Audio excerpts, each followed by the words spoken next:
At that moment, Hybris was standing in front of her. This was the first time she had seen him since they parted in Bonital. She had deliberately avoided him. After all, it wasn't a relationship worth greeting. She tried to walk past, but Hybris said, "Don't go. What trick is this now? Please give me just a little time." "I don't like that. Let go of my hand." He asked, "I have constantly been thinking about Miss Michian, so what? Can I continue to think about you?" "I don't allow it.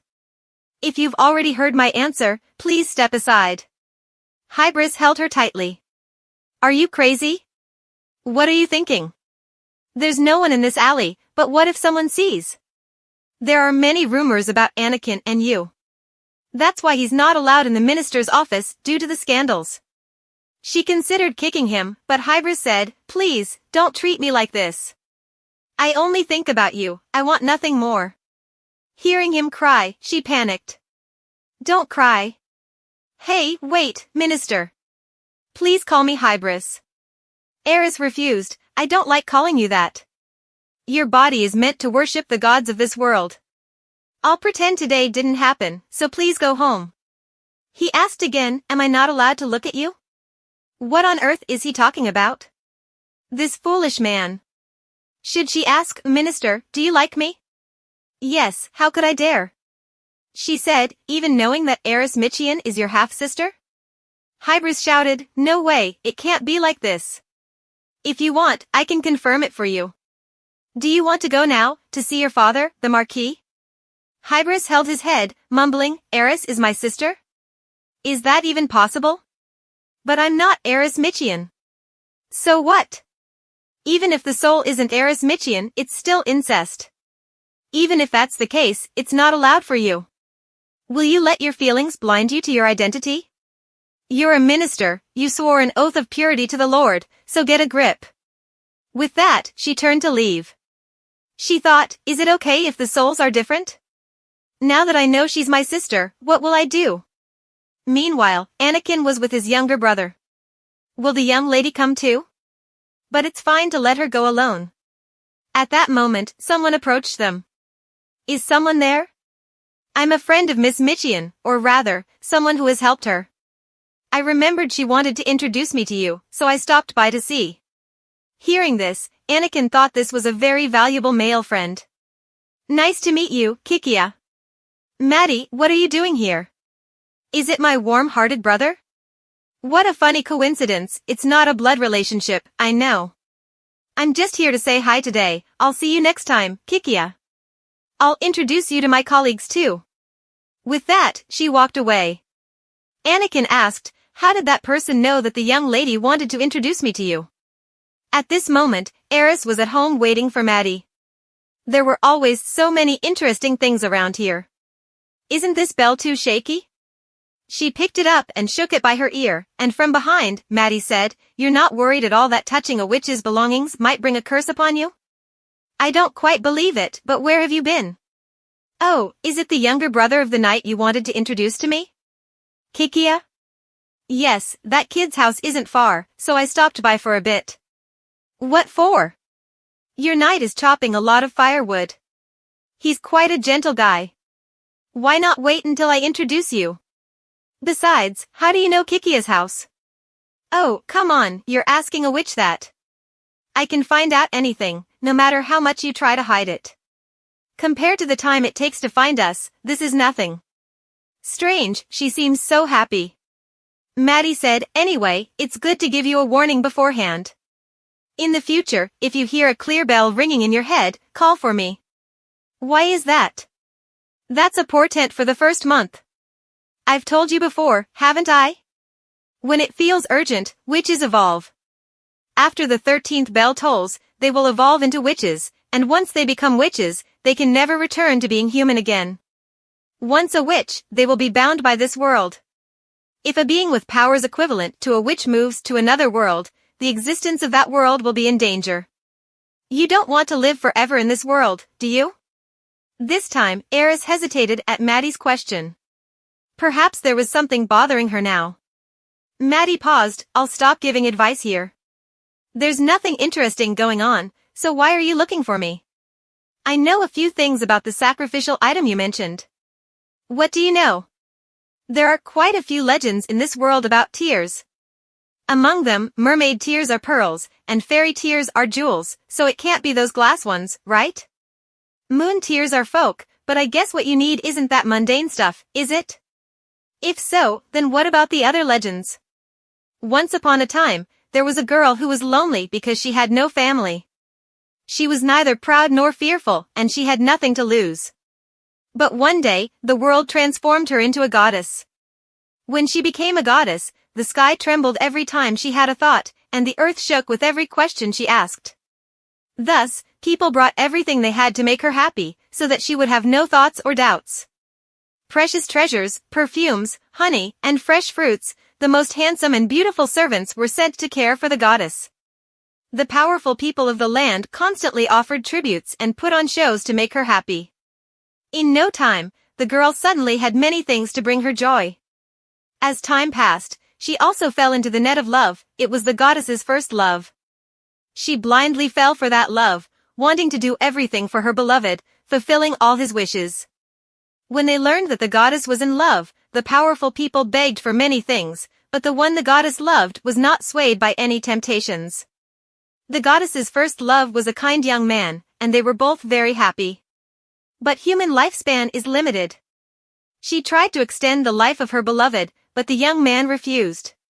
Their love was truly happy, gratitude was expressed, and he promised that he would continue to love the goddess even if he were to be reborn. But the goddess could not accept the death of her beloved. She was so sad that she cried. Those tears fell continuously for a long time, through 1,000 appearances of the sun and the moon. Finally, she stopped crying and planted a tree in this world. She let her tears fall upon that tree. Thanks to absorbing the goddess's tears, the tree grew large and bore fruit. The goddess looked up at the fruit on the tree, and then eventually vanished. On the tree left by the goddess, there is a type of fruit resembling a teardrop. Because of this, it is called tears of the divine. Couples in love often vow their love with the tears of the divine. That legend is about the tears of the divine, but it's just a mythical fruit, so it cannot truly exist. So what remains is the tears of the dragon, right? The tears of the dragon, which, if consumed, will make wishes come true. If so, you must have come to me to ask how to find the tears of the dragon, right? First of all, yes. I'm sorry for making you guess, but I don't know what the tears of the dragon are. Really? Of all those legends, how many are true? To be serious, all of them are true. The tears of the moon are also a legend. There was a sick father who revived by drinking the bone marrow soaked in the pollen of medicinal herbs. If the tears of the dragon can truly make wishes come true without going against the laws of nature, then the tears of the divine must also exist. Oh, that tree is in the witch's territory, right? Really? Does that type of tree actually exist? That tree has evolved so that only witches can recognize it. But now, finding a witch is quite difficult because they don't want anyone to discover their identity. Of course, there will be exceptions, and the first witch is Lily. The witches who visit Lily respect her desire for rebirth, so they killed her to allow her to be reborn. Creating life is not the realm of witches, so they need the help of dragons. But witches do not have a good relationship with the dragon clan, right? Lily had promised to give half of the fruits she grows to the dragons. If they eat that type of fruit, their reproductive abilities will increase significantly. After all, that tree is being protected by witches to keep humans from noticing it, so those tears are a necessary sacrifice. So that's how it is, it's like the fruit in the legend, but it actually exists. When the time is ripe, you will know, so don't worry too much. Would you like me to read your fortune? I told you I don't believe in superstitions. Oh come on, don't be like that. Which one do you want to see? If it's about the future, that would be great. Choose a card. Eris reached out to pick a card. How about this one? The card was death. Maddie said, you absolutely must not go alone, okay? Stay close to Anakin in any circumstance. Aha, I got it. Anyway, Anakin and I are always glued together. Yeah, but I also want to see my love fortune with Anna. Eris felt embarrassed. Who said it was Anakin? If not, then why did you scream? I'll tell you something even more special. Tonight, everyone plans to light fireworks to celebrate those graduating from the academy. If it's just the two of you watching together, it will definitely be as effective as love magic. But the academy prohibits outsiders from entering. Miss Michian is not an outsider. That evening, Eris and Anakin went to the fireworks display together. Marquis Michian was the largest sponsor of the academy, and she thought that this reputation wouldn't help her in life, but it turned out to be useful in moments like this. Even though they were outside, it wasn't cold at all. Was it some heat retention spell or some kind of enchantment? The two were given the best viewing spot for the fireworks. Soon after, they admired the stunning fireworks show together. It's so beautiful, even better than I imagined. At that moment, Eris glanced at Anakin and mustered the courage to take his hand. She thought, if not now, she might never dare to say it. She said, Anakin, you know, I will. Before she could finish her sentence, a loud explosion erupted behind them. Anakin quickly embraced her and brought her down. Anakin, what was that? Monsters. The monsters have appeared. Anakin said, apologizing for the rudeness and drawing his sword. Each swing of his sword took down a monster. Eris thought, is this what the witch's fortune-telling meant? Close the gate. Prevent the monsters from flooding in any further. Seal off all exits on the ground.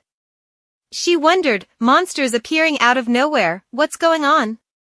Anakin said, if you give the order, I will charge into battle, but please don't forget that for me, your safety is the top priority. She asked, can the students fend them off?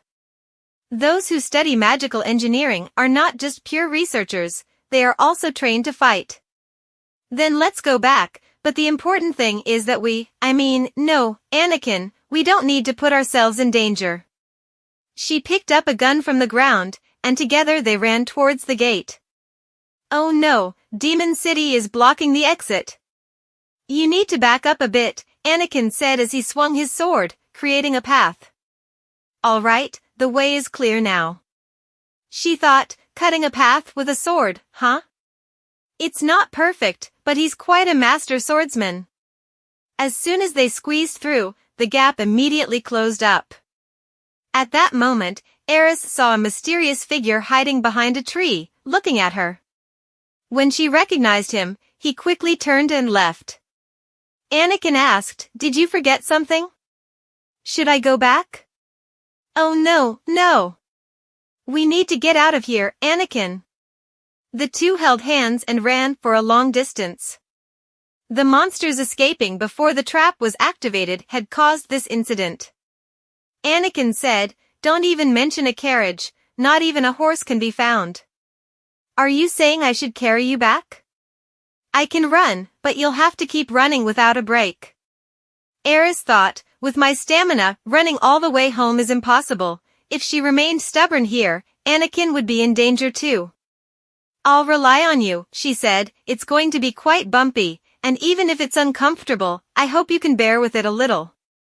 Anakin picked her up on his back and dashed forward. I see the mansion. Just a little further, and we'll be there, Anakin. At that moment, she heard a scratching sound behind her. Turning around, she saw a monster flying toward them. As it got closer, she shouted, Anakin, turn around. She quickly drew her gun, aiming directly at the monster, but the first few bullets missed. This time, she told herself she couldn't fail again. The gunshot rang out, and the monster fell to the ground. Anakin continued to carry her toward the mansion. Miss, are you injured anywhere? Oh my goodness, you're covered in monster blood. Eris told him, it's nothing, it can't stay like this. We need to get you cleaned up first. Then she said, I really don't need a doctor, I'm fine. You must be exhausted after carrying me such a long way. At that moment, there was a commotion outside. What is that noise? It's not the monsters, Mississippi. I heard that the magical technique scholars have suppressed all the monsters that escaped the academy. Suddenly, a group of royal knights appeared, carrying the royal order and demanding the immediate arrest of Marquis Michian. They accused him of being suspicious in opening the portal to release the monsters during the graduation ceremony. Marquis, please come quietly, one of the knights said. It seems there's a misunderstanding. I need to meet His Majesty immediately to explain in person. Silence. The culprit who opened the portal at your instigation has been captured. The gold you gave him has also been seized as evidence. Do you still dare to seek an audience with His Majesty? She thought, the Marquis has no reason at all to attack the Academy. Someone must want to frame him. But who? The Marquis has too many political enemies. I don't know who the real culprit is. It could be him, or perhaps a larger conspiracy. She felt tired and wanted to sleep early. In the middle of the night, there was a knock at the door. Who is it? Miss, someone from the palace is here. Another person from the palace? Could it be that I'm also on the suspect list? Miss Michian, a witness stated that you were present at the academy during today's incident, is that correct? No, I just went there with my personal guard to watch the fireworks. Because you are related to the Marquis Michian's suspicions, His Majesty needs to question you directly. He has ordered you to be brought to the palace. At this hour? This is a very serious case. Hurry and change clothes. Why didn't you take me with the Marquis earlier? Anakin, get ready to go to the palace right away. But you should leave your personal guard behind. The royal knights will protect you. They are the royal knights, but I feel more comfortable with my own guard. Miss, there's no reason you can't bring your own guard. You are not a suspect. I know, just do it my way. On the carriage, she began to think about the case. Many details suggest that the real culprit is someone from the royal family. The emperor, the empress, or the crown prince? Which of them could be the culprit? There's no need to mention the empress or the crown prince, but it could also be the emperor trying to intervene before the Marquis's power grows too strong. But why would he summon me to the palace? Isn't there a room that no one uses at this time? Taking advantage of the fact that everyone's attention is focused on the Marquis to make trouble for me. You stay here, this isn't a place for the night guard to accompany. But Miss Michian, His Majesty has not allowed the knight to accompany you. I hope you understand. Yes. Just let it be, it's fine. After all, Anakin would run into this room, even if it was just a tiny room. When she arrived at a spacious room in the palace, she sat down and thought further. This isn't just a villa, this is a guest house for foreign envoys. It seems that the princess of another country once stayed here. A while later, the crown prince appeared. She asked, "Why has your highness come here? If you have something to say to me, I can visit the palace next time." Alex said, "Don't worry, His Majesty won't come here, he's already asleep at this hour."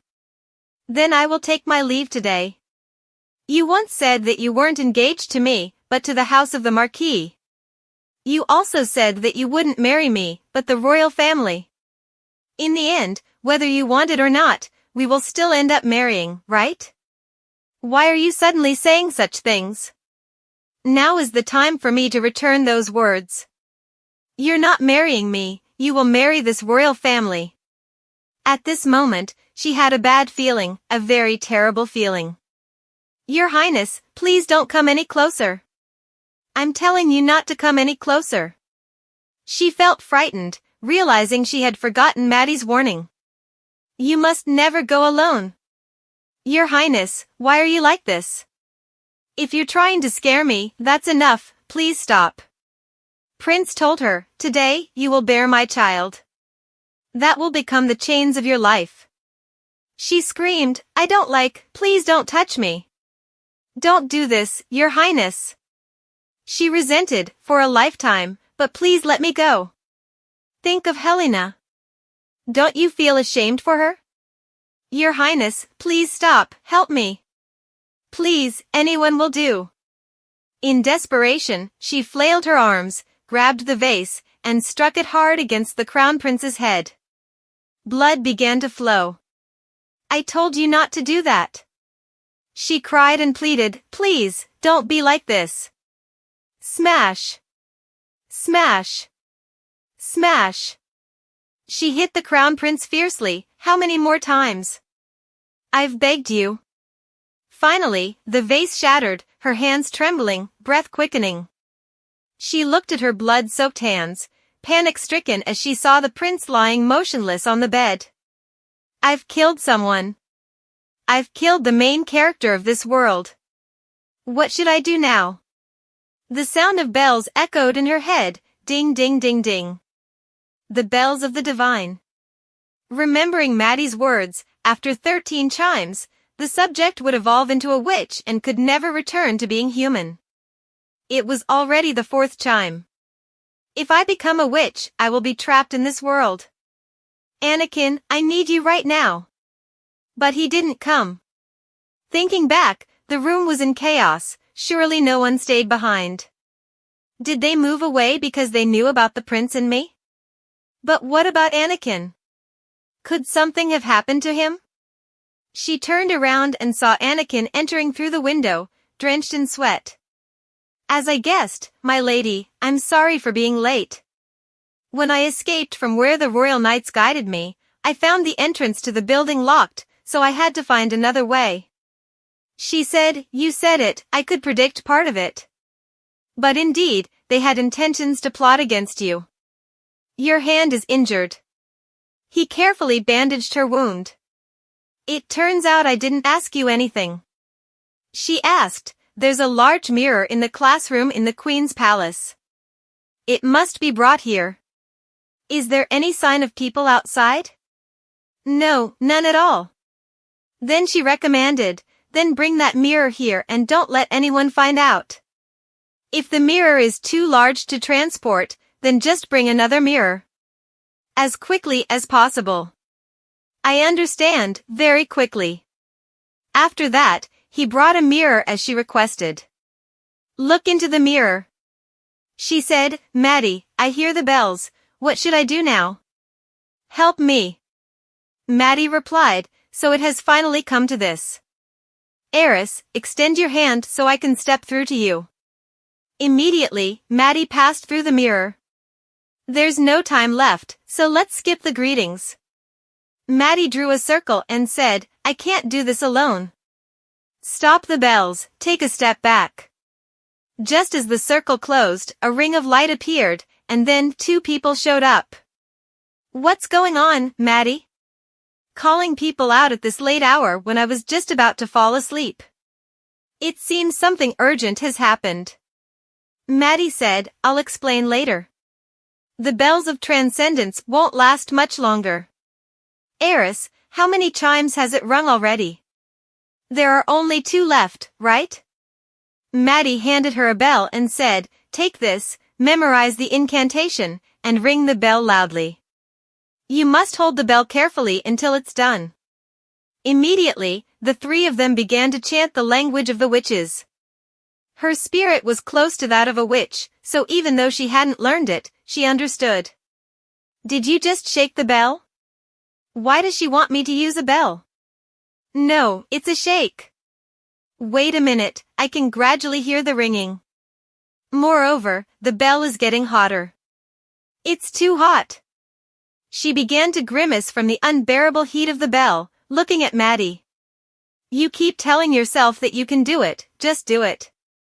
Her hand heard the sizzling sound from the heat of the bell. Soon after, Maddie quickly finished the incantation. At this moment, the bell fell, and she sat down hard on the ground, watching the bell slowly smoke. Maddie's sisters said that over there are foreigners. Maddie has been helpful lately, hasn't she? Oh, nice to meet everyone, let's greet. Here are my sisters, Mirang and Isis. I thought Mirang wouldn't come. There, Curly, you asked me to go in your place since you're hanging out with your boyfriend. If you ever call Maddie, make sure to tell her to pass on the message to her lover too. Ah, this is indeed awkward because I actually need Curly and Isis to solve this. That guy specializes in resurrection. Instead of resurrecting, it's closer to making someone else move. It is possible to move and speak, but in reality, he's a corpse. Isis, humans just need to move and speak, right? So, what about reversing time? Well, realistically speaking, even reversing a day is too much. It would need to be about half that to be sufficient for the three of us here.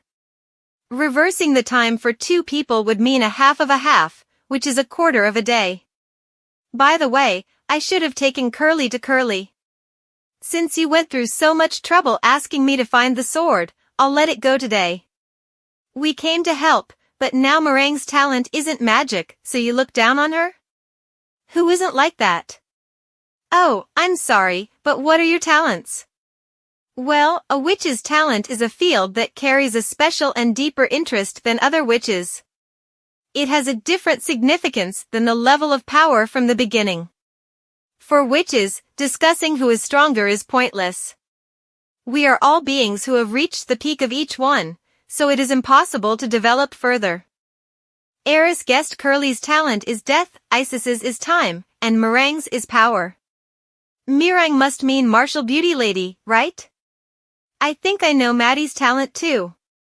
Then she turned to ask, what about you? Maddie answered, let's see, what am I? I'll tell you later when I have time. Now let's quickly start the next ritual. One of them asked Maddie, why are you putting so much effort into helping a non-special foreigner? She replied, don't say that, Mirang. Thank her, I found that foreigner. They asked, found what? Yes, I found it, she replied. And Oth said, if so, then they are our benefactor. Thank you sincerely, thank you. Eris wondered, found what? Maddie patted my shoulder.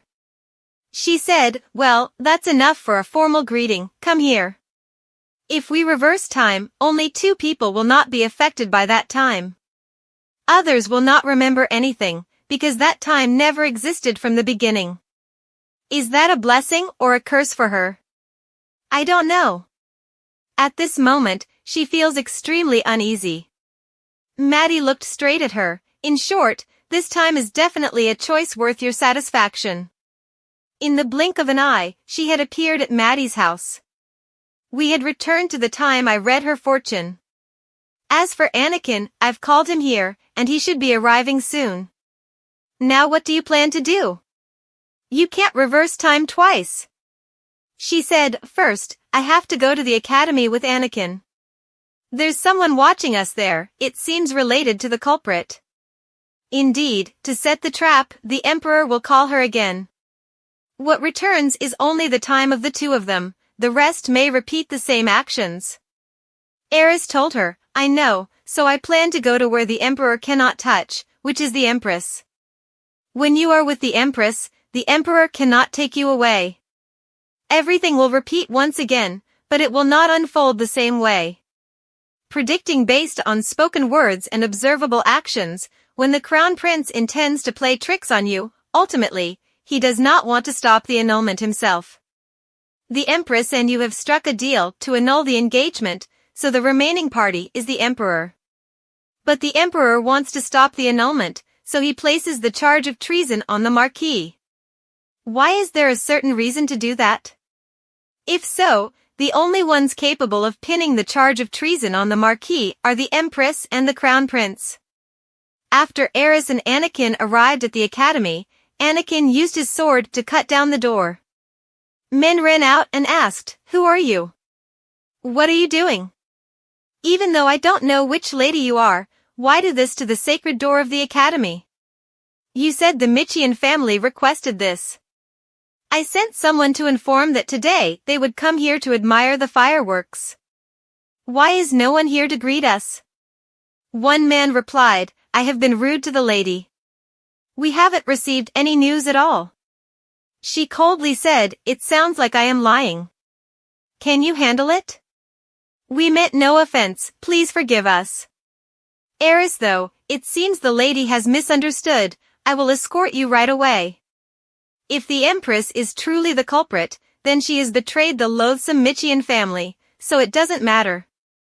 On the contrary, I could grasp the weaknesses in our dealings, so there would be no loss.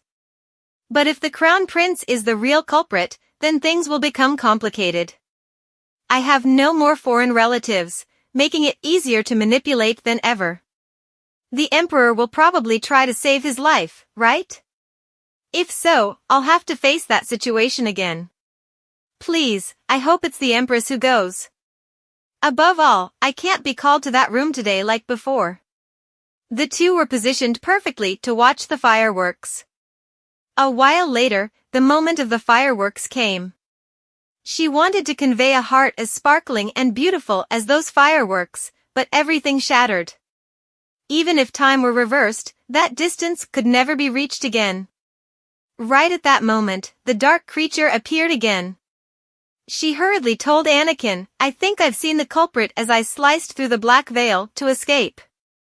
She said, first, let's go to the place where I saw the culprit close by. What? It didn't seem that close. To prevent the culprit from escaping, let's head toward the area where the culprit is.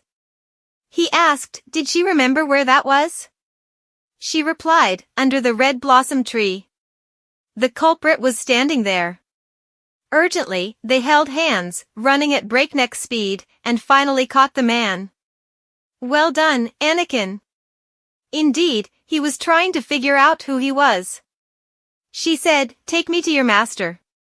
Meanwhile, he gritted his teeth and attempted to bite into poison to commit suicide, but Anakin swiftly stopped him. She asked in surprise, what was that? It was suicide poison. She thought, he hates the Marquis so much he's willing to die, extreme oppression might not work. She asked, do you want to destroy the Marquis? Just take me there, and I'll stay quiet. Everything will go according to plan. Man said, follow me. Then led them to the downstairs. How much longer do we have to go? She asked. Almost there. At that point, they arrived at a secret room. He said, this isn't dark magic. Dark magic can't go against morality. This is a magical symbol directly left by a witch from the early days of the Empire's founding. It's connected to the royal palace's underground. Then, borrowing Anakin's sword, he made a cut on his hand. When the drops of blood fell onto the magic circle, they instantly appeared in another place. Who's there? You should put down your swords. How did you get here? They screamed. Anakin coldly said, you don't need to know. You continue leading the way. Then with a single stroke of the sword, he cleared them all out. After leading her to a room, the man said, wait here, you'll meet that person. I'm not fond of waiting for someone in a room, but I understand. She breathed a sigh of relief because the location was different from the previous one. Lucky, but I still can't be at ease. She told the young man, you've worked hard, now go and confess quickly. I promise to keep my word, don't worry, soon you will see the destruction of the Marquis with your own eyes. Don't leave me, Anakin. She said. Yes, my lady, her guard replied. At that moment, the person who opened the door was the Empress. Good evening, Your Majesty, she said. You may ask your question first, but once you're done, you will have to answer mine. The Empress asked, how did you know about this place? Eris answered, a reliable guide brought me here. She asked again, how did you meet that guide? Today, I went to the academy to watch the fireworks, and I witnessed the gate opening. By chance, I came face to face with the culprit who opened the gate. If I had known the gate would open, of course, I wouldn't have gone to the academy. She honestly replied. I could have watched the fireworks from your own home. Strangely enough, the culprit even planned to confess that he was instigated by the Marquis. As I arrived at the location he indicated, I saw Your Majesty appear. The Empress asked, "So what do you plan to do next? Are you planning to accuse me because you're upset I betrayed you?" "I wouldn't dare. I can't abandon my faction as easily as Your Majesty did. But for now, you must interrogate me. Today, anyone present in the area where the gate opened should be questioned to determine if they were accomplices, correct?" Eris said. I entered the academy noisily, with many witnesses, so it would be hard for me to justify myself properly. "Your Majesty doesn't have to directly interrogate me, but please supervise me as if it were a real interrogation." The Queen wondered, "I don't understand, what would you gain from this?" Eris answered, "You don't need to understand. I only care about the common good, so let's leave it at that. Since you're done asking, it's my turn now. Why did you instigate something like this? Even as the Empress, if this is exposed, you won't walk away unscathed." The Empress just smiled and said, "I hate the Marquis, and I despise the Emperor. He brought the Marquis into this palace. I know how to make the Emperor suffer more than anyone else. That is by taking my own life." Surprised, she asked, "If you knew that, why didn't you try?" The Empress responded, "I already did. When I woke up, the scent of fresh blood filled the palace. Over 100 people lost their lives for failing to manage things properly. From when I was the crown princess to when the young trainees first entered the palace, the Emperor killed them all. I owe 100 lives, so even though I don't want to, I have to live. I can't kill the Emperor and I can't die, so I must live to seek revenge. I made that promise to myself. Afterward, I gathered all the information I could to obstruct the Marquis's work, starting with the small things and then sabotaging the dark magic railway that he had worked so hard to build. At some point, he'll try to get that pile of scrap metal running again, but he won't be able to make money for a while. Opening the gate and blaming it on the Marquis is still missing something. I can't kill him with that alone. What's missing? Summoning a dark creature is enough to make it a serious crime, but under the guise of having contributed to the country for so long, at worst, he'll just lose some assets and get dismissed. But I don't want that. I want to see the Marquis vomit blood and die." Hearing the Empress's words, she thought the Empress would make a better witch than herself. If the Empress could hear the bell of transcendence, would her life be better now? She said, "Wouldn't the crime of killing royal blood be enough? If I force my father into committing such a crime, then at that moment, you could have him pay the price with his life. In return, both Your Majesty, the Emperor, and my father would have to pay the same price." The Empress asked, "You mean to take the lives of the three of us?" She responded, "No, including me, that would make 4. Why do you want to die?" This is something the Empress doesn't need to understand any further. The important thing now is whether or not the Empress will take my hand. "How would you kill us?" the Empress asked. She replied, "Like, I would force my father to drink a cup of poison tea. Then, you and I would drink tea with the Emperor, using that same poison. You must drink with us, that way you'll escape suspicion. If it's discovered that you were an accomplice, when His Highness ascends the throne, there might be issues with legitimacy." She continued, "As for the throne, of course, Alex will take over. Only 4 people will die. No matter what happens to the Crown Prince, it won't matter. But I want to make Helena the Empress because that child deserves to have a happy ending." At this point, the Empress suddenly laughed. "I have desperately waited for a witch to come and buy my soul all this time, but I never encountered one. So I couldn't end my life. Now, looking back, it was to meet you. Have you come to buy my soul?" Looking at the Empress, she thought the Empress seemed as joyful as if she worshipped the one who would claim her life, just as she had once done. "The savior who brings me that cup," the Empress said, "finally, after all these long months, I can exact my revenge for my son." The Empress, a beautiful yet heartless woman, had held power in her hands from birth. She was like Eris in that sense, but unlike Eris, she was loved. However, both women were bound to meet a tragic end. A woman labeled as a villainess in this world cannot survive. The Empress said, "Stay here. The people who escort you will take you." She wasn't curious why I wanted to die, and even if my life was miserable, I was the one who should be pitied the most. The next morning, breakfast was brought to her in prison. "My lady, here is your breakfast." "Even in prison, I'm treated like nobility, huh?" She smiled. Every 2 hours, she would wake up because she was left alone, and memories of what had happened with the crown prince kept resurfacing. After waking up for the third time, she worried whether it was all just in a dream, so she didn't even try to go back to sleep. Thankfully, this wasn't an underground cell. Even Anakin wouldn't be able to climb up here. If needed, she could call a witch using the hand mirror that Anakin had secretly prepared for her. A voice echoed, "I've come to take you, Lady Michian. Please come with us." At this moment, she was blindfolded and brought to a room. "Good afternoon, Lady Michian." She muttered, "Who was this person?" "I'm exhausted, just ask your questions quickly." The old man asked, "Yesterday, you visited the academy, didn't you?" "Because I wanted to watch the fireworks."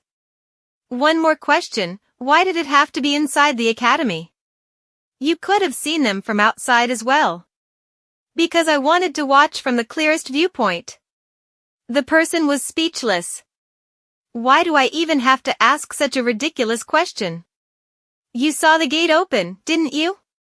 "I did, what's the issue?" "If the person who opened that gate was the Marquis, then that's already a serious issue." "Are you saying I helped my father open the gate?" "Where's the proof?" "You might not have opened it yourself, but perhaps you knew of the Marquis's plan and assisted him." "Is that what you're implying?" "If I merely assisted, the punishment wouldn't be as severe. If I didn't know, then even better. If I'm accused of being the Marquis's accomplice, I still have work to do outside, far from this prison." The person asked, "Then what stance will you take?" She replied, "I will exercise my right to remain silent." The interrogator angrily slammed the table. "Opening the dark magic gate is an act of treason. Do you not understand how serious this case is?" She calmly responded, "Then relay that message to His Majesty." She had been imprisoned here for several days now, and during this time, she hadn't heard the interrogator threaten, negotiate, or plead with her. She didn't want to do anything at this moment. Suddenly, there was a voice calling, "Lady Michian." It was Helena's voice. "It's me, Lady Michian, don't be alarmed." But she was not scared. She told Helena, "Do you even know where you are to come here?" "That, because I was so worried." Helena replied, her voice trembling. Eris said, "Do you think that if they find out I snuck in here, even as the crown princess, I could be banished from the palace?" "Are you hungry?" Michian asked. "I brought some food with me." "Sorry, I couldn't prepare much, afraid someone might notice." Eris asked, "Is this the kind of food you usually eat?" She replied, "Yes, I chose the best dishes." "What about you?" "I'm still fine, fasting for a day won't hurt." Michian thought, she really doesn't know that imprisoned noble ladies are served more lavish meals than what maids like her work all day to eat. "I'll just eat a little to fill my stomach." "Thank you." "It's almost time for the patrols, so you should leave before you're caught," Michian said with concern. "I'll stay until you finish eating." "I'll keep watch, so you can eat comfortably," Helena replied, but Michian sternly warned, "No, go back now and don't come here again, absolutely not. It's too dangerous." "I understand. Please take care of yourself." Helena left. Michian held the apple in her hand and took a bite. It tasted awful, but she couldn't throw away the food Helena had thoughtfully brought. Today, they blindfolded her again and took her to a different place, a path unlike the usual. Where are you taking me? Michian asked coldly. We have no intention of kidnapping you, my lady, so please rest assured. There's just a personal matter, which is why you cannot go to that room, they replied, leading her into a dark room. This room isn't for interrogation, she thought to herself. Sitting down on a chair, she said, have you finally given up on interrogating me? Because someone like me can't be swayed? The person replied, my abilities are insufficient, so I've invited someone who can persuade Lady Michian in my place. She looked around and noticed a fragrant cup of tea. The room was spacious, luxurious, and the carpet was soft, clearly not a place prepared for someone like her. It was meant for persuading people of higher standing. Footsteps approached.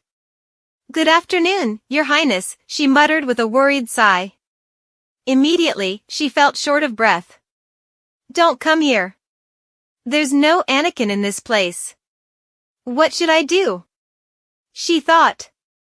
The Crown Prince spoke, I've heard that Michian is exercising her right to remain silent. Yes, Your Highness. That's why I requested your help, someone responded. Alex stared at her intensely. How foolish. Don't you know that keeping your mouth shut will only prolong your detention? Seeing Alex's face, she recalled past events that made her body tremble, and she struggled to breathe. My lady, are you all right? Michian trembled as she looked at the prince. How can you come here so shamelessly? What did you just say? Lady Michian. Get out now. Didn't you hear me? Get out, before I kill you. Michian screamed in panic. She didn't understand why she was reacting so violently.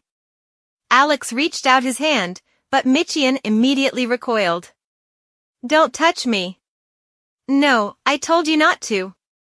Right after, she collapsed to the ground. Lady Michian. Someone, a doctor. Alex shouted, shocked and panicked. He had no idea what was happening.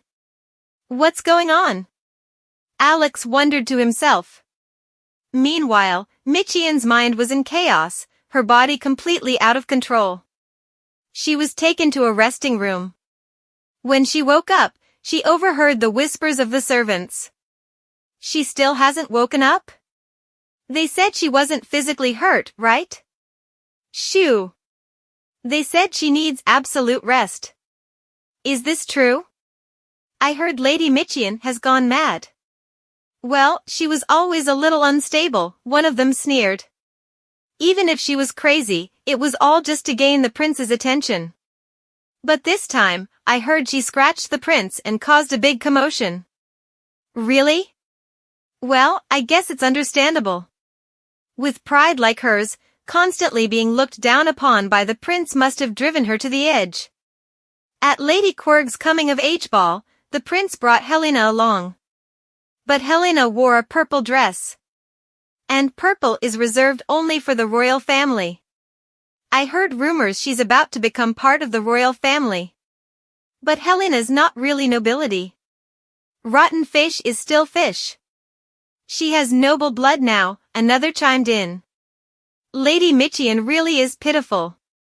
Her father, the Marquis, is imprisoned for treason, and now she's gone mad too. Michian mumbled as she listened to the gossip around her. Before the crown princess, everything flows with the tide. The Marquis is still imprisoned. Even if he dies here, it doesn't matter. But I still need him. If I plan to use this poison tea to kill the queen, then I must finish my mission before I die. Only then can I kill Helena and leave. But what if the witch deceived me? What if killing Helena still doesn't let me return to the world I came from? She recalled what they had said, that she was their benefactor. She stepped in front of the mirror and called out, Maddie. I have something to ask. Maddie appeared. Have I found something for you already? She asked. Why did the coven of witches bow to me back then? Michian questioned. Maddie gave a cold smile. That's not your concern. You're a foreigner, about to leave here anyway, so why ask? But I need to know. I don't understand why you're helping me so much, Michian pressed. Maddie answered calmly, you read about this world before you got trapped in this body, didn't you? You know everything already. Michian was stunned. She hadn't expected Maddie to know the truth. Maddie continued, when this story ends, what do you think will happen to this world? What do you mean? Michian asked. Maddie replied, I mean, when the story that the gods created ends, this world will begin to collapse. The end won't come immediately, but the driving force of this world will gradually fade, and it will start to erode. The creations of chaos will appear, not life, nor death, but things that will begin to devour everything. Life will no longer be born, and death will disappear as well. Michian furrowed her brow. Then there's nothing left, just maintaining the current state. Maddie explained, imagine a person stabbed with a knife. They would remain in that stabbed state forever. Blood endlessly pouring out, feeling the pain but unable to die. That's the condition that all creatures with self-awareness will endure, unable to live, unable to die. Michian shuddered. Like zombies. Maddie nodded. Exactly. And while everything is frozen in that state, only the witch's coven can move because we are not creations of the gods. But that makes it more painful for us, as we will be the only ones able to move without being able to save the world. Michian began to understand. So, what I'm finding for you, is it a way to fix this?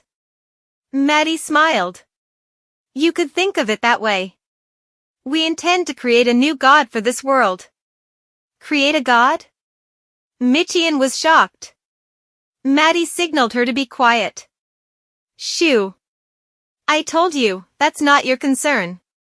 Your wish is to leave here and return to the world you came from, right?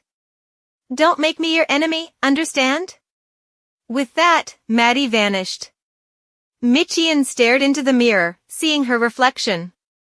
She muttered, this face, what did my real face look like? I can't remember. This isn't me. She swung her arm wildly, smashing the mirror. What's going on, Lady Michian? A servant rushed in, alarmed. This isn't my face. It can't be. Michian screamed. The servant, worried, said, she's having another episode, call the doctor, quickly. Michian fought back, yelling, let go of me. Don't do anything to my body. This isn't me. But soon, they injected her with a sedative. In her delirium, she mumbled, they call me Heiress Michian, but I'm not Heiress Michian. Upon hearing of Michian's breakdown, the gossip spread, they say Lady Michian has gone mad. All she has to do is look in a mirror, and she starts screaming and smashing things. She thinks the prince abandoned her because of her face. She keeps shouting to give her back her own face. It seems her condition is quite severe, she will be released from prison, another person chimed in. Some have even seen her wandering around at night barefoot. Goodness, not only is she mad, but she's also sleepwalking. How unfortunate. She doesn't dress up, she just sleeps all day. How could such a proud lady end up like this? Due to these symptoms, Michian was released back to her estate. One day, while she was sleeping, Helena appeared. The servant shyly said, you were sleeping so soundly that I didn't dare to wake you. I just looked at your face and then came back. Michian thought to herself, this strange girl has time to visit me but doesn't bother to study etiquette or go out and play? When she becomes the crown princess, will she shut the door and do that? Also, miss, the queen has sent a letter. Right, the promise to the queen, she told me to prepare since the marquis is about to be released. Prepare, what was I going to do? Oh, I've got it. I'll ask him to find a poison cup and deliver it to the queen. Then I'll kill Helena and get executed. Wait, first I need to make Helena the crown princess. Emma, send someone to prepare a carriage for me. Emma asked, huh? Why suddenly prepare a carriage? I need to go to the royal family right now. The mad girl doesn't need to follow any more formalities. Now there's no one dressing heiress in tight gowns and heavy jewelry. Miss Michian, please go this way. Even though I'm mad, I feel liberated, I can revel in it. At that moment, the emperor said, "You are quite clever, aren't you? Are you doing this to embarrass Alex?" She replied, "If I wanted that, I wouldn't have come here now." "What kind of game are you playing?" "Yes, I know, of course I do. Just say what you want to say." "I want to break off the engagement, just clear the charges, and it's settled. But of course, it won't prevent others from being suspicious. If this engagement is pushed forward, it will surely spread among the nobles that this is a privilege, and the royal family's authority may be undermined." The emperor asked, "The royal family will be shaken by rumors?" She replied, "They will make the royal family waver, and even commoners will believe the criminals. The marquis is the key. If, at this time, the royal family continues to support the marquis, wouldn't it seem strange? And the royal family despises sorcery, how could they protect the marquis? Have they been bewitched by a witch? Witch Michian has opened the gate to bring the country to ruin. But the royal family is protecting her, bewitched by the witch. What an interesting story to spread far and wide in an instant," someone remarked. The emperor said, "Call Mayus to verify, if you are not a witch, then that should settle it, right?" But she smiled, "If that's the case, then there would be no reason to support me anymore. If I'm not a witch, people will think otherwise. Show that there are no witches, nor is there a marquis. So who is the real culprit? Why is it that no one has publicly announced anything and only continues to interrogate the marquis? Could it be that the culprit lies within the royal family?" He was angry. "You dare?" She looked him in the eye. "You think so?" Even though he knows, he's still interrogating the marquis while trying to buy time to find a way not to lose his beloved wife. "Please annul the engagement. Otherwise, I will let everyone know that Her Majesty the Queen is the real culprit, which would mean she would be sentenced to death under national law." The emperor said, "Without evidence, the culprit who opened the gate is already dead." The mad girl laughed. "Oh my, do you really think there will be no evidence? You think if it were the queen, she wouldn't leave behind some evidence and that someone would willingly drink poison to kill the marquis, hiding herself where the evidence is stored?" He said, "If I kill you and bury this truth, then it will all be over." "No. Even if you do that, it won't be buried. Do you think I heard this story from whom? Besides, I am not naive enough to bear a pointless death alone. She thinks right now he wants to kill her right away, but the law of karma in this world exists, and no one can kill her. Annul the engagement for you, right? Yes, you should confirm that the marquis is the culprit. People will have fewer whispers if that's the case. Your father will die," the emperor told her. She replied, "Your Majesty, please save him in the name of rewarding his long-standing service. A venomous serpent indeed resembles her father." He smiled. Eris turned away and gave him the quest. "Your Majesty, is that too much praise?" "Right, and let Antoblamer be made the crown princess." He asked, "Antoblamer, isn't that girl of common birth?" She coldly gazed him. "What does that matter? The moment you become a crown princess, your bloodline also becomes noble. Her Majesty the Queen loves her like a daughter, so she will be more satisfied than with her other daughter." The emperor replied, "Raising that girl and entrusting her to the crown prince. Was this all your game? It's a pity that for a clueless Antoblamer who only knows how to cry, a scoundrel like you would find it easier to survive than in the royal family itself." She said, "You say it's easier to survive? Your Majesty, you're still alive in this royal family. Where exactly do you get that from?" With that, she turned to leave. She hoped this would truly be the last time she met the emperor. However, it wasn't over yet. As she stepped outside, she bumped into the crown prince. She hesitated for a moment before hurriedly gliding past him as if she hadn't seen anything. As she passed Alex, she thought, how can he act as if nothing happened? How can he be so indifferent? Doesn't he feel guilty for what I've gone through? I'm going mad because of the chaos he caused. If only when time rewinds, my memories would disappear too. I'd rather not know anything at all. At that moment, Anakin opened the carriage door. As soon as she saw him, she was no longer the strong girl she once was. Tears began to fall as she embraced him tightly in the carriage. Why does that guy, but why must I suffer? Why do I have to bear this pain alone?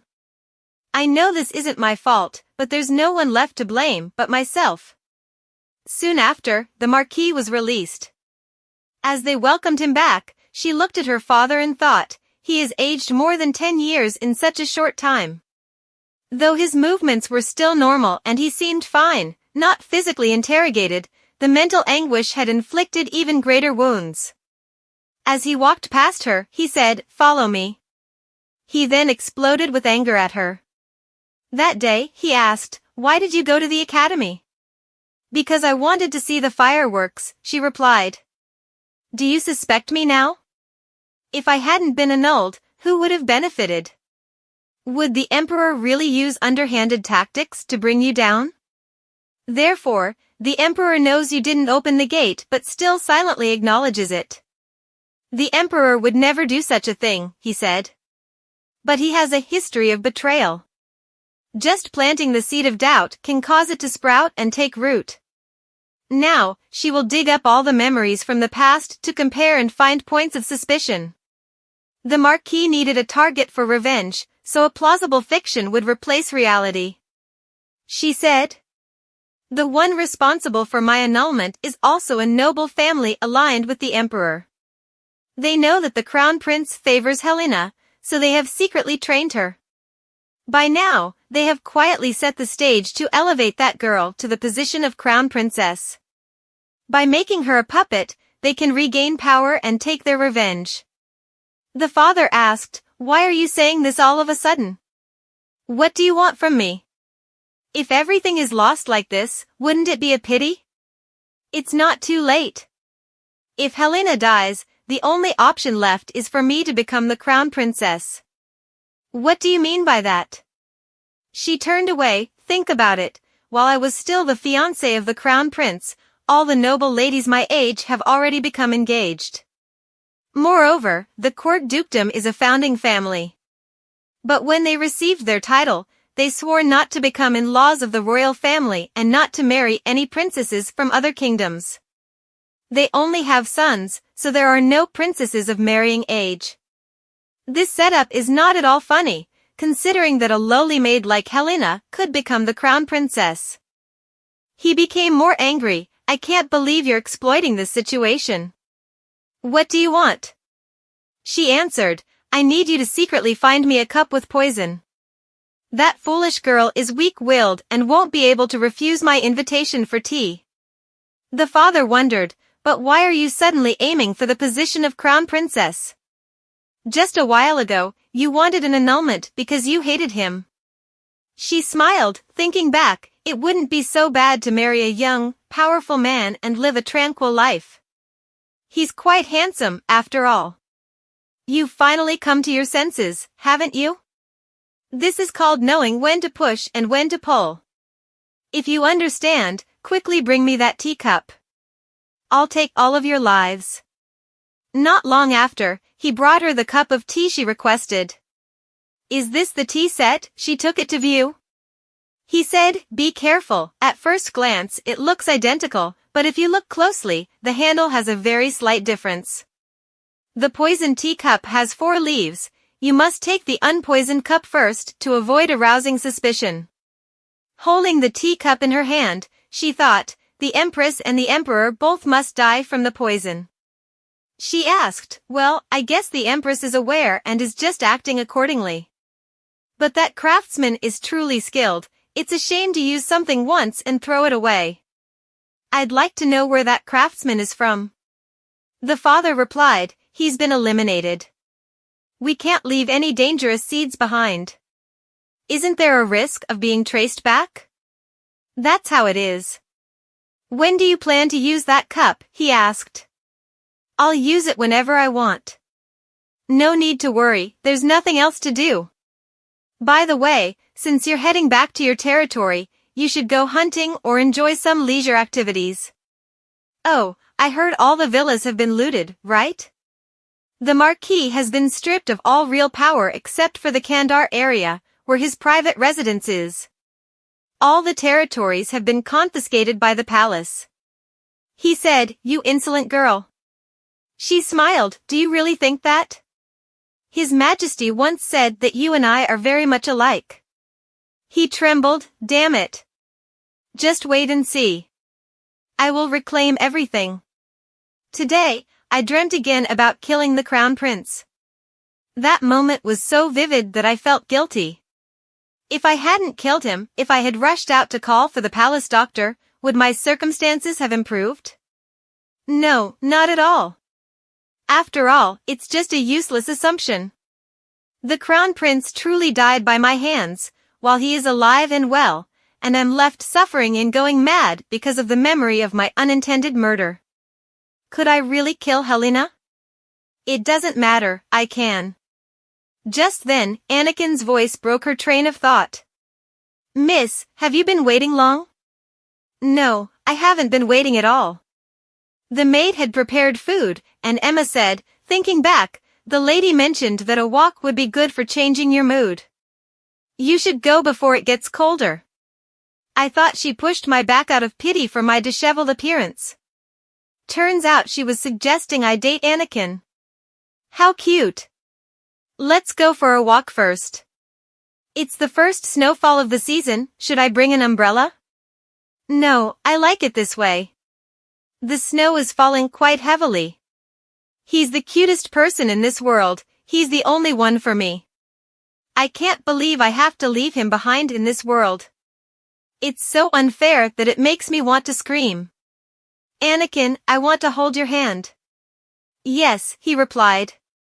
When I die, will you be sad? But you could kill me, right? If I'm with you, living in this place wouldn't be so bad. Miss. Huh? If you can't bear it anymore, go to the witch. I'll buy you some time.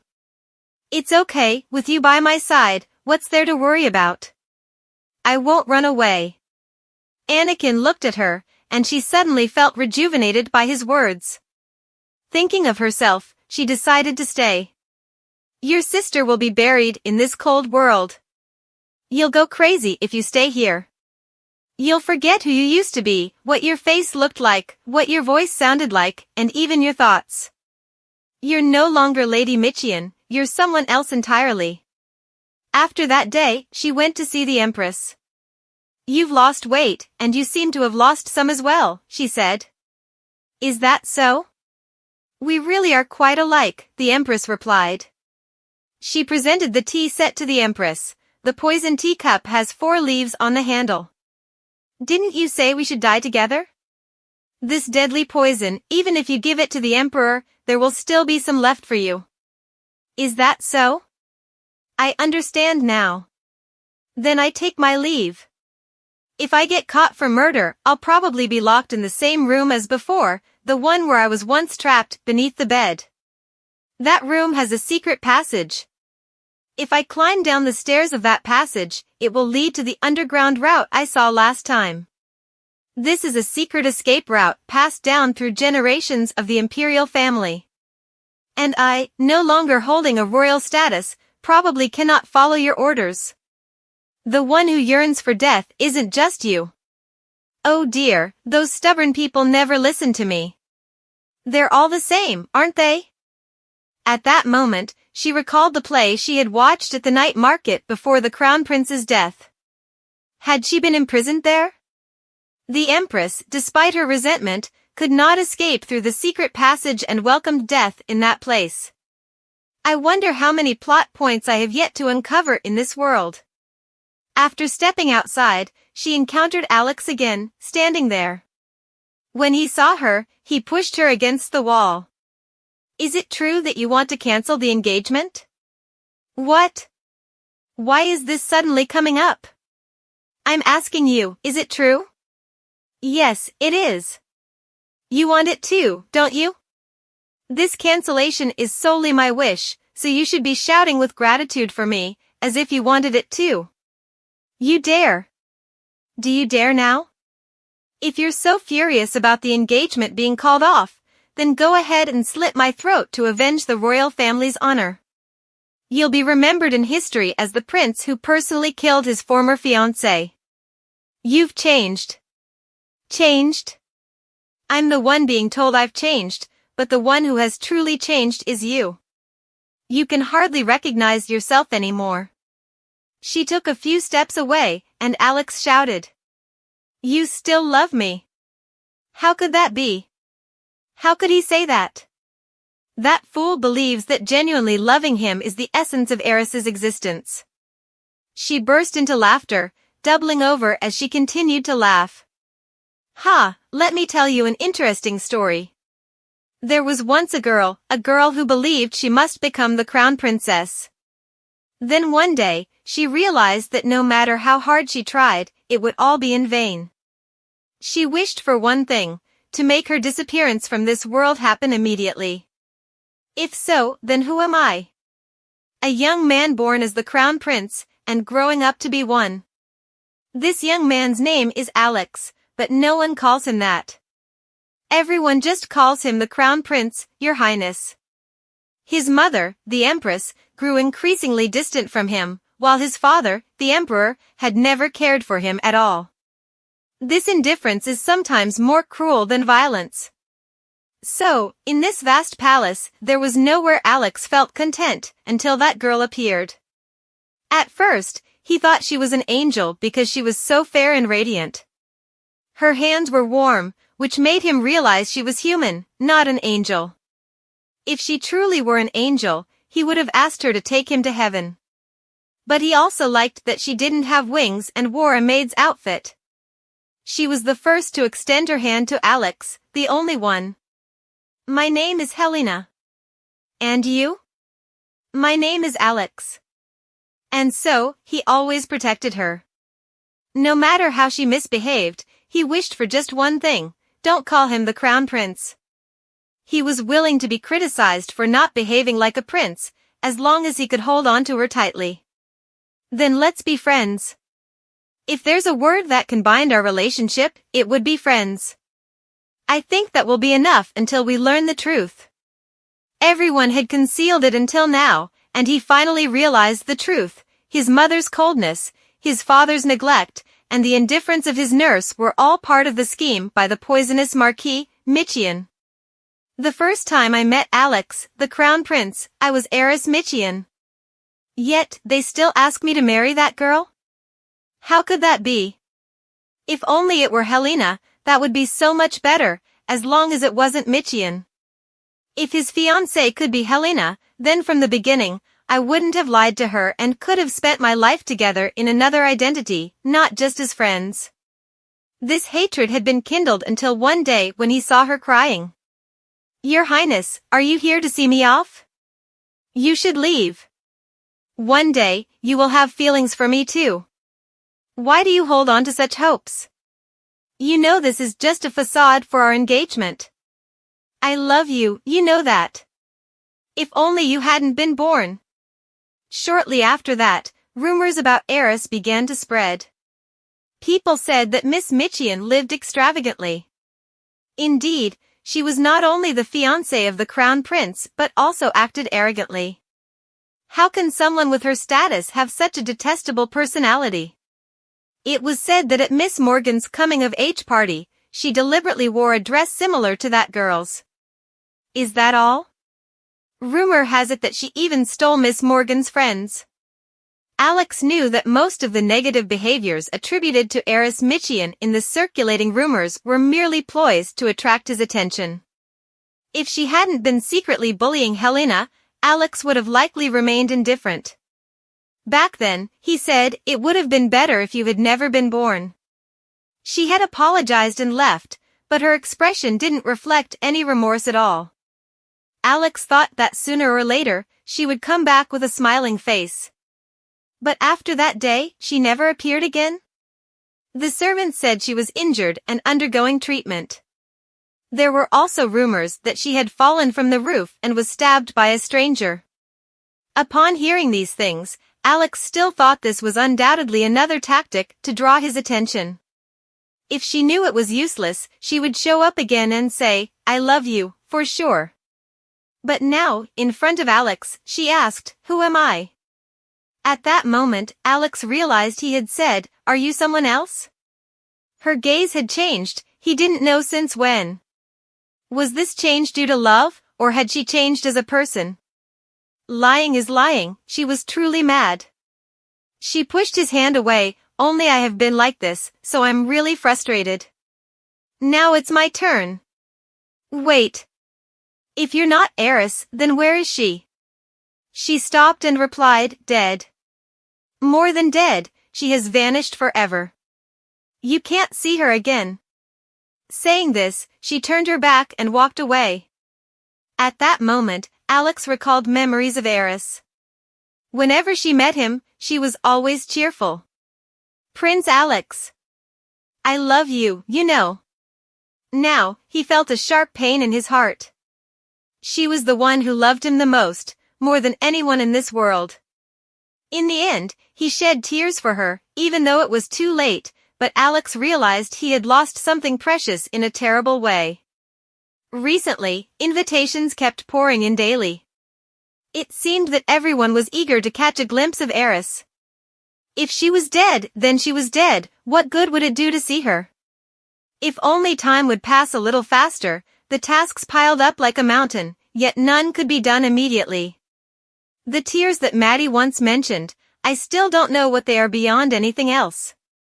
If I want to kill Helena, I must follow the original story. On the wedding day, sneak into the bridal chamber. Now that the royal family has restored Helena's noble status, it won't be long before that time comes.